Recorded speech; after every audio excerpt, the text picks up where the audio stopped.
Greetings. I'll quickly go through some of the steps to turn a CC character into a game character.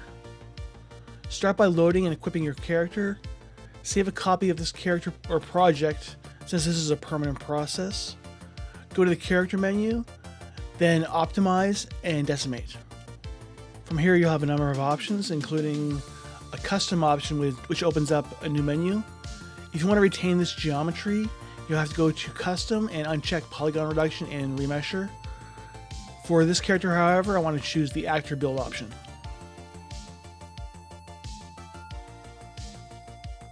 Once you select the actor build option, hit the convert button. For the hair, if you have facial hair, I'd recommend converting it as part of the body mesh. If you have just hair that's like this mohawk, maybe do with the accessory, but it's up to you. The difference is that if you choose as part of the body, it will transfer over certain facial profile detail, so that if you have facial hair, it'll move with the face. Give the system a moment to process. Right now, it's merging the materials, baking down the high resolution textures, and significantly reducing the polygon count. When it finishes, you'll see an optimized character on your screen. You'll notice a massive drop in the polygon count, but the normal maps will have retained some of the sculpted detail. The skin materials will have been converted to the subsurface shader material because it no longer supports the digital human shaders. For my purpose, I want to convert them all to PBR shader. An option you may want to take advantage of is merging the materials. Character Creator has the ability to bake maps, and also reorganize UV tiles. So what you may want to do is combine like the body and the skin, the tongue, the teeth as one giant UV tile or UV layout. Then do the same for the clothing, and then do the same for the hair. That often makes managing materials and textures much more manageable when they're all consolidated into a few different groups. I decided to leave the hair largely unmerged because I'm not sure how the stacking tiles will handle this process. And now I've saved the version of this character because I'm going to make a few more edits. If you put your cursor over the tile, you'll see that the materials for the clothing are all merged as well as the body.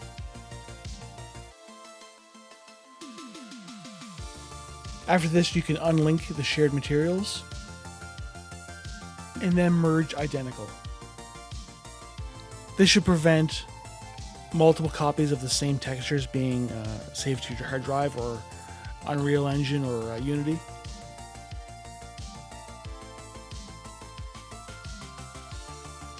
And now I'm going to send this character to Blender, which is my mesh editor of choice.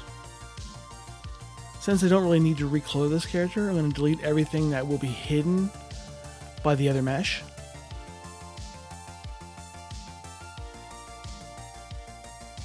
For example, he's wearing pants and boots and a shirt, so it's safe to delete a large part of his body.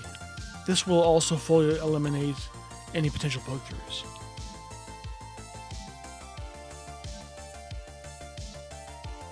This is what I would refer to as a finalized character.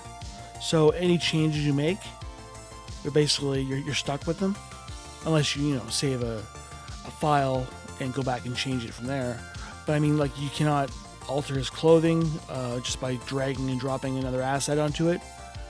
This is like more permanent than what you would get from Character Creator. This also means you could add bones if you really wanted to. You could adjust his skinning weights, things that you cannot really do in Character Creator. When you send this character back to Character Creator, you can only import him as a compatible mesh, but not as a standard character. I will choose the actor build setting for this character's re-import.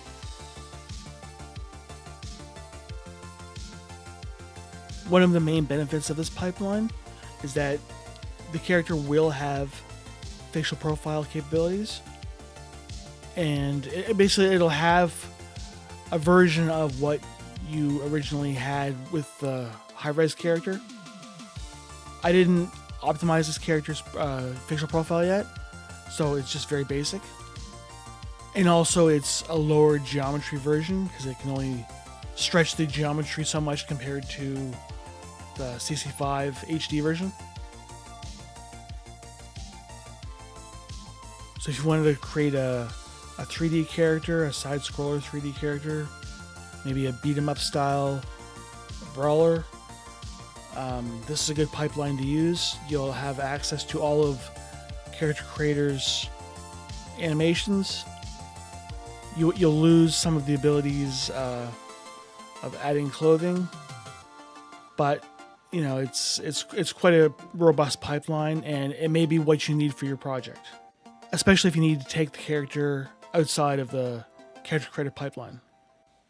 That's all for this video. Thanks for watching.